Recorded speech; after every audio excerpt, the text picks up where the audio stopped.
hidup kita harus benar-benar baru dalam Allah, bukan cuma ditambal, bukan cuma ditutupi, tapi benar-benar baru.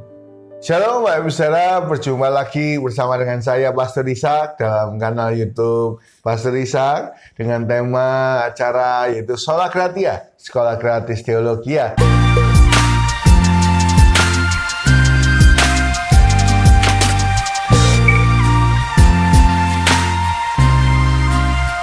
Hari ini kita sampai pada pelajaran kita 12 konsep keselamatan. Kita sampai pada konsep yang ke-6 yaitu kelahiran baru atau regenerasi. Ini adalah pelajaran yang sangat penting bagi orang percaya supaya mengerti apa yang jadi kehendak Allah. Karena sesungguhnya manusia ini punya masalah besar. Apa masalahnya, Pak? Yaitu kematian. Kematian kekal. Ya, karena apa? Disebabkan oleh manusia ini telah jatuh dalam dosa dan kehilangan kemuliaan Allah. Kita tahu Roma 3:23 ya. Dan banyak sekali kesalahan manusia sehingga manusia ini jauh dari Allah.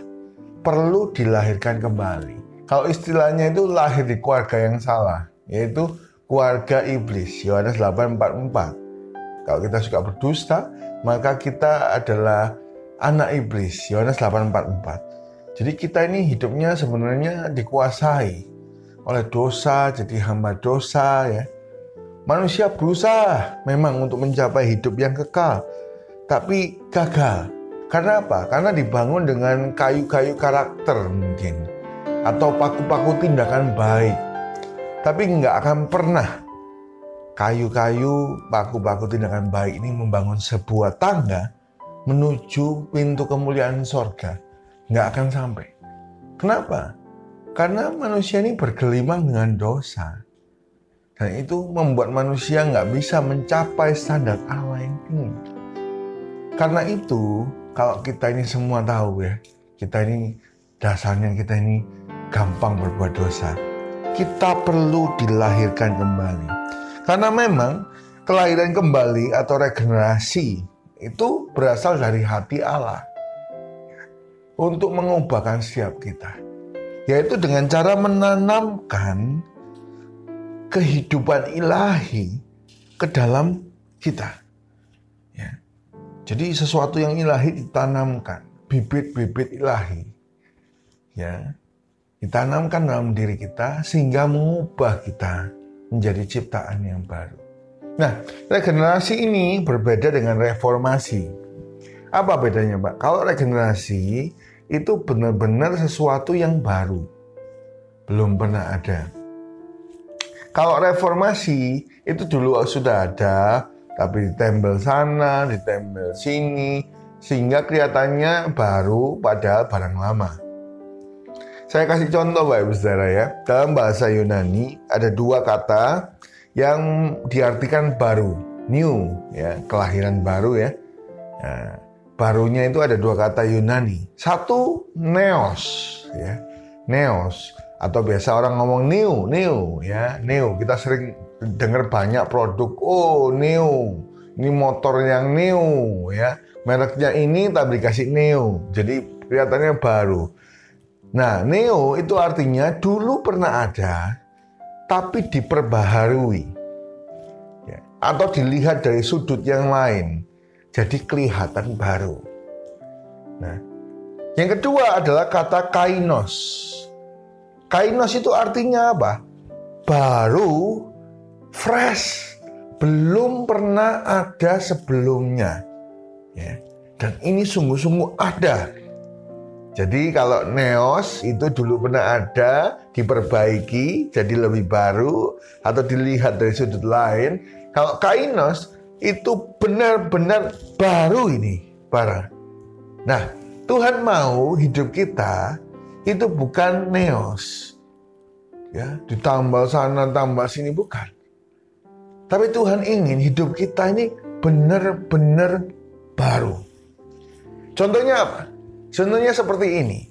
Bapak Ibu Saudara, ketika ulat itu ada di dunia ini, maka hidupnya di mana ulat? Di tanah yang kotor. Makannya makan apa? Makan sesuatu materi di tanah. Hidupnya apa? Tenggelam dalam tanah. Komunitasnya itu. Maka dia nggak akan pernah berpikir untuk seperti kupu-kupu terbangan berbeda.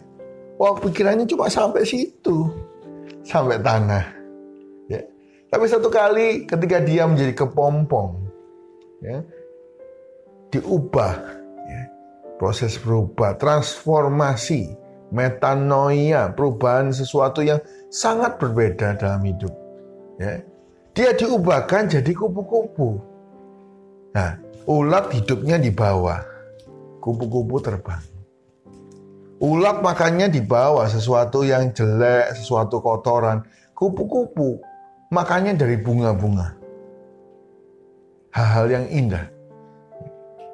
Wah, ulat bisa cuma lihat bawah, lihat pikirannya seperti itu. Kupu-kupu lihatnya tinggi.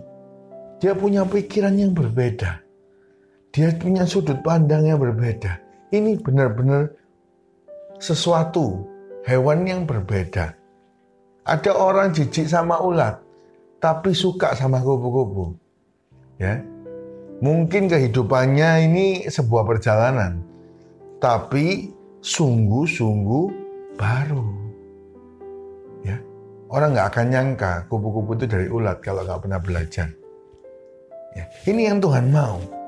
Jadi kita hidupnya benar-benar berubah. Sampai orang itu bisa bilang, loh dulu nih Bapak ini nggak seperti ini loh. Dulu marahan, sekarang kok jadi sabar kayak gini. Wah, dulu nih suka dosa. Tiba-tiba berubah, ketemu lagi setahun 2 tahun lagi. Loh kok bisa berubah luar biasa gini. Ya, ingat ya. Hidupnya, cara pikirnya, ulat sama kupu-kupu itu lain. Hidupnya, cara pikirnya, ulat sama kupu-kupu itu lain. Benar-benar baru. Ya. Bukan ulat yang dipakai baju. Bukan ulat yang dirias. Bukan. Kalau neos itu ulat yang dirias. Ulat dipakai baju. Itu neos. Kalau kainos, benar-benar baru. Itu kupu-kupu dan ulat. Jauh. Saya berdoa Bapak Ibu Saudara, hidup kita benar-benar diubahkan oleh Tuhan. Kita mengalami kelahiran kembali. Ya, 2 Korintus 5 ayat 17. Kita baca sama-sama. Jadi, siapa yang ada di dalam Kristus, ia adalah ciptaan baru. Yang lama sudah berlalu, sesungguhnya yang baru sudah datang. Yang lama dibuang, berlalu, yang baru datang. Ini loh hidup yang baru. Jadi ditanamkan sesuatu yang ilahi dalam diri kita, sehingga kita ini punya mau yang berbeda. Punya cara berpikir yang berbeda. Dulu kita mungkin berpikir dosa itu untung. Dosa itu enak. Tetapi ketika kita ditanamkan oleh Tuhan, nurani yang ilahi, Roh Kudus masuk dalam hidup kita, kita lihat dosa itu jijik. Dosa itu sedih. Kita lihat berubah. Ya.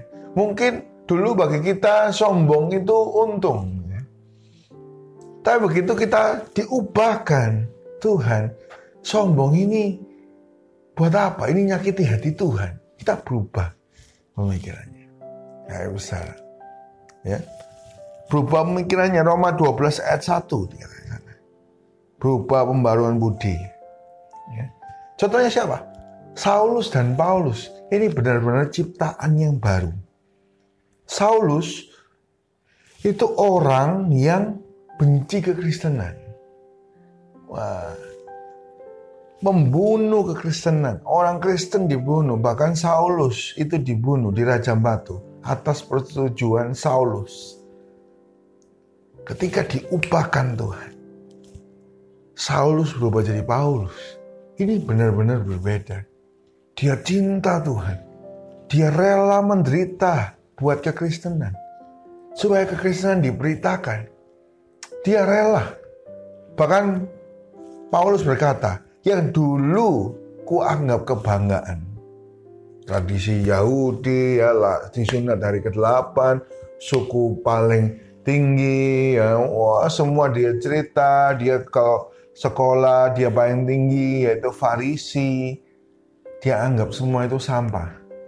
Karena kemuliaan Kristus jauh lebih berharga. Ya, ini cara berpikirnya berubah. Ya, Bapak Ibu Saudara, jadi kalau kita ini kenal Tuhan, kita diselamatkan, harusnya ada perubahan cara berpikir. Karena kita ditanamkan sesuatu yang ilahi, kita berubah cara bertindak. Ya, mungkin orangnya sama. Ya, Saulus sama Paulus orangnya sama. Tapi dalamnya ini beda. Dulu kedagingan, sekarang keilahian.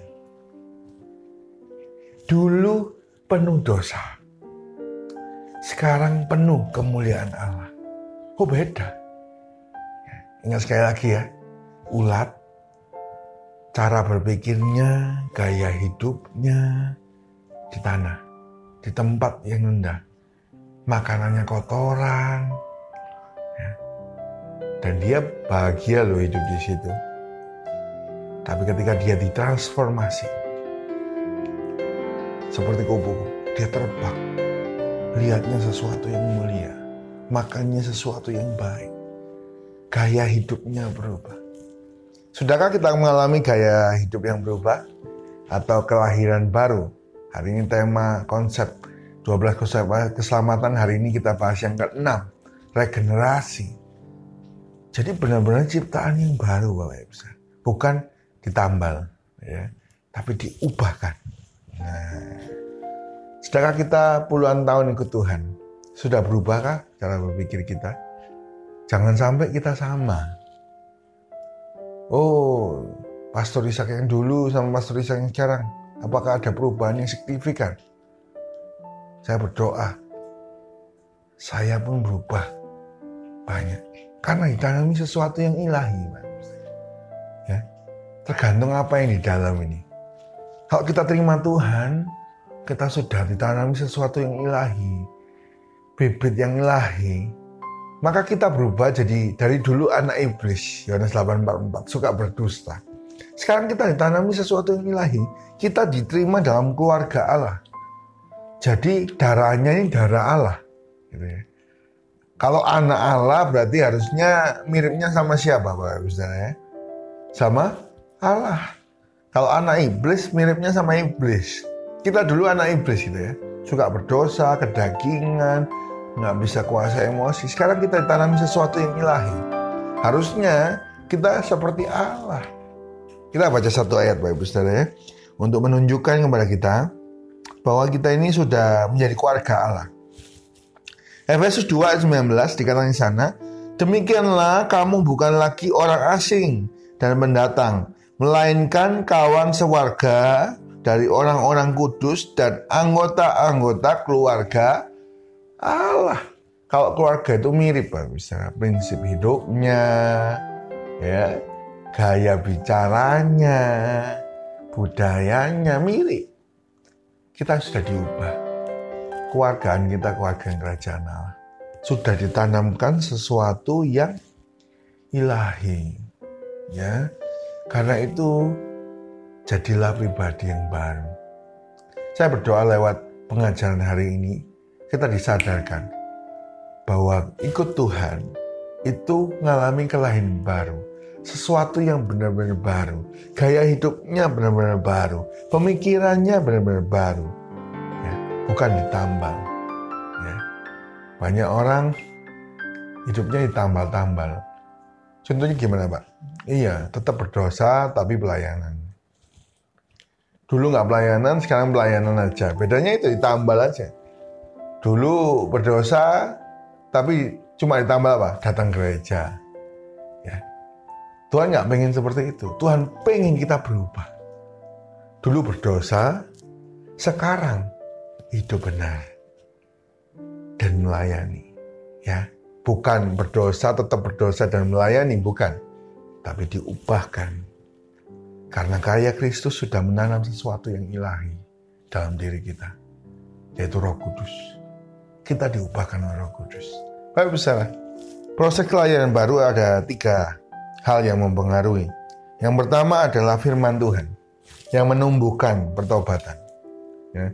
Jadi kita dengar firman itu yang membuat kita bisa bertobat. Memang Injil ini adalah kekuatan Allah. Roma 1:17, 16-17. Ya.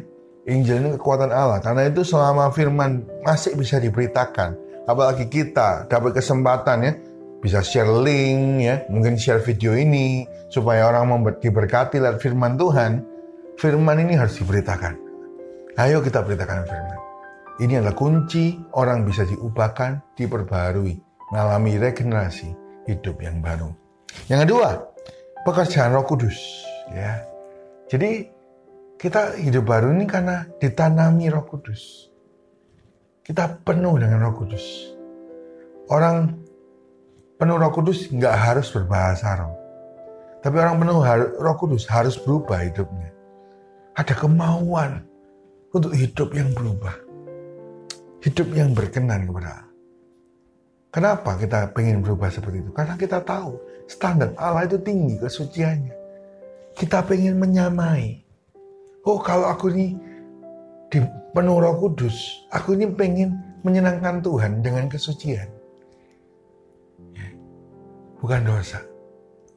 Kita sadar akan kemuliaan Allah, kekudusannya. Maka kita akan berubah. Pengen kudus seperti Allah. Ya, kayak misalnya Roh Kudus membantu kita untuk hidup kudus. Hidup sesuai dengan apa yang Tuhan mau. Ya. Berubah cara pikirannya. Kalau kita berdosa, Roh Kudus akan bicara kepada kita. Oh, aku didukakan. Roh Kudus didukakan. Ya. Yang ketiga, unsur yang penting adalah iman. Ya. Kalau sudah dengar firman, kalau kita sudah penuh Roh Kudus, kita pikirannya sudah berubah, imannya harus bertumbuh. Nah, iman kepada Kristus, bukan emosi. Nah, kalau iman emosi itu tiba-tiba, wah semangat pelayanan, semangat beritakan firman, semangat ikut Tuhan, semangat berubah. Tiba-tiba seminggu kemudian hilang semangatnya. Bukan emosi. Tapi iman ini bertumbuh terus. Naik. Mungkin ada turun sedikit, naik lagi. Turun sedikit, naik lagi. Terus sampai kita mencapai keserupaan dengan Kristus. Kalau keluarga, sekali lagi, kalau kita ini keluarga Allah, kita harus mirip dengan Allah. Like father, like son. Kalau kita anak Allah, berarti kita harus persis dengan Allah. Ya, siapa bapak kita hari ini? Kalau kita sudah terima keselamatan, percaya Tuhan Yesus Tuhan dan Juru Selamat, harusnya kita sudah ditanamkan sesuatu yang ilahi. Roh Kudus yang membawa kita bukan ditambal atau dikasih baju, tapi diubah menjadi yang baru. Ya, bukan tetap berdosa tapi pelayanan, ya, tetap berdosa ditambal pelayanan, bukan. Tapi kita diubah jadi benar dan melayani. Ya, saya berdoa lewat kekristenan ini, lewat keselamatan ini, lewat video ini, pengetahuan kita diubah. Oh, jadi Tuhan mintanya itu bukan neos, tambal sulam. Sudah ada ditambali kanan kiri, bukan.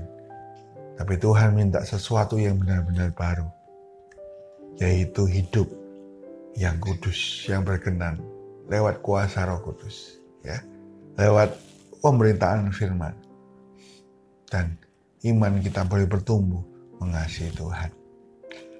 Tuhan Yesus memberkati kita semua bila kita mengalami regenerasi, yaitu hidup yang diubahkan. Kenapa regenerasi ini penting?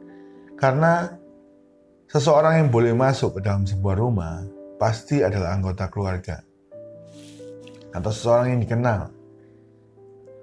Itu menentukan kita boleh masuk sampai mana. Contoh Bapak Ibu Saudara, kalau Bapak Ibu Saudara punya tamu, kenal, tapi cuma teman, apakah boleh masuk kamar?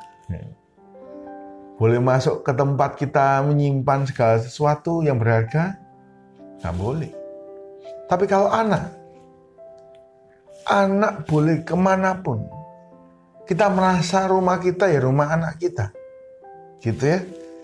Kalau kita anak Allah, regenerasi, sudah diubahkan, lahir baru, sesuatu yang baru, persis kayak Allah, maka kita akan masuk kerajaannya. Nah, karena kita anak, kita boleh free access kemanapun. Ya, bahkan kita, kalau kita ini dilahirkan baru, kita menang atas dunia. Karena Allah itu menang atas dunia. Kalau kita anak Allah, kita diberi kuasa menang atas dunia. Kalau kita sama dengan dunia, apa kemenangan kita? Di mana kuasa kita? Ya, ayo kita lahir baru. Penting sekali lahir baru ini, sehingga kita sama, punya kehidupan yang semakin serupa. Jadi anak Allah, yang serupa dengan Allah, Tuhan Yesus, dan boleh masuk kerajaannya. Yang kedua, supaya kita menang atas dunia ini, kuasa Allah diberikan kepada anaknya, ya, pewaris. Kata yang penting adalah pewaris. Kapan kita mewarisi kuasanya? Kalau kita mengalami kelahiran baru dan serupa dengan Dia. Ya, kelahiran baru sangat penting. Mari kita sama-sama memiliki kelahiran baru. Ya, bukan ditambal, bukan dipakein baju, bukan dirias, tapi diubah seluruhnya. Sesuatu yang benar-benar baru. Ya, Bapak Ibu Saudara, semoga Bapak Ibu Saudara nangkep apa yang saya ingin bicarakan tentang kelahiran baru. Kalau Bapak Ibu Saudara punya taman, satu kali kalau ingat kupu-kupu, itu adalah hidup yang sangat baru daripada ulat. Kayak hidupnya berubah, sudut pandangnya berubah, pemikirannya berubah. Kalau ulat tuh hina, ditanam, makan kotoran, dan dia bahagia loh. Bapak Ibu Saudara, banyak orang dalam dosa, dalam kedangian tetap merasa bahagia, karena nggak mengerti kalau menyakiti hati Allah. Sedangkan kalau kupu-kupu, hidupnya lebih indah. Kalau kita hidup baru lebih mulia. Makannya beda, makannya sesuatu yang indah. Ya, dari bunga. Sudut pandangnya indah. Banyak orang suka. Ya ini mungkin kehidupan kita ya. Kalau kita ini hidup dalam dosa, jadi anak iblis, maka kita adalah pribadi yang nggak disukai. Tapi kalau kita ini anak Allah, kita menang atas dunia, kita punya kuasa, kita punya karakter Allah, kita akan disukai banyak orang. Dan oleh hidup kita, nama Tuhan dipermuliakan. Ya, ingat ya, kalau punya taman, ya, kupu-kupu ini loh, perubahan kelahiran baru yang harus Tuhan minta dalam hidup kita. Yaitu ketika kita benar-benar baru. Benar-benar di dalam Allah. Dan ingin terus seperti Allah. Serupa. Kita terus minta Roh Kudus perbaharui aku dari hari ke hari. Sampai aku serupa dengan Allah. Serupa dengan Tuhan Yesus. Juru selamat kita. Puji Tuhan Bapak Ibu Saudara. Bila kebenaran ini memberkati kita semua, menyadarkan kita semua. Kebenaran itu kadang memang kayak menampar atau menegur. Tapi itu untuk kebaikan kita. Kebenaran ini mungkin mengingatkan saudara. Dan bila kita semua semakin kuat, semakin semangat, kita minta Roh Kudus mengubahkan kita. Kita jadi pribadi yang baru. Benar-benar baru. Seperti Allah. Mari kita berdoa. Tuhan Yesus, terima kasih kami boleh mengerti kebenaran-Mu hari ini tentang kelahiran baru, yaitu ketika Tuhan menanamkan sesuatu yang ilahi dalam diri kami sehingga kami diubahkan sepenuhnya, bukan ditambal, bukan cuma di make up atau dikasih baju, namun tetap hidup berdosa, bukan. Tapi Tuhan mau kami benar-benar baru, benar-benar hidup benar, dan hidup kami diubahkan, punya gaya hidup, pemikiran yang serupa dengan Allah. Bila kami menang atas dunia, kami tak serupa dengan dunia. Kami menang atas dunia. Kuasa-Mu menyertai kami. Anak-anak Allah, bila diangkat Tuhan terus naik. Menjadi berkat di keluarga, menjadi berkat di pekerjaan. Dan bila lewat hidup kami, orang diberkati dan Allah dipermuliakan. Bila lewat hidup kami, setiap orang diberkati dan Allah dipermuliakan. Terima kasih Tuhan. Kami bersyukur kepadamu untuk kesempatan yang baik ini. Bila Roh Kudus Engkau terjemahkan seluruh kebenaran Allah, sehingga kami dapat mengerti dan diberikan kami kuasa untuk melakukannya. Kami bersyukur, kami berdoa untuk setiap orang yang mendengar, yang sudah mendukung channel ini. Engkau berkati yang sudah subscribe dan sudah mungkin membagikannya.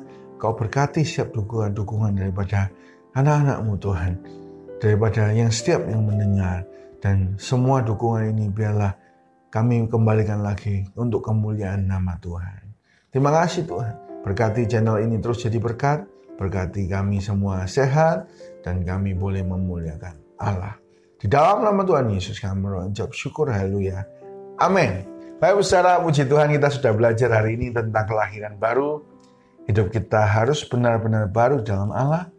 Bukan cuma ditambah, bukan cuma ditutupi, tapi benar-benar baru. Ya, saya berdoa siapa yang mendengar dibangkitkan imannya untuk semakin berkenan dan mengasihi Allah. Sampai ketemu dalam episode berikutnya dalam 12 konsep keselamatan dan bila hidup kita terus diubahkan semakin berkenan. Sampai jumpa di Sola Gratia, Sekolah Gratis Teologia. Tuhan Yesus memberkati kita semua.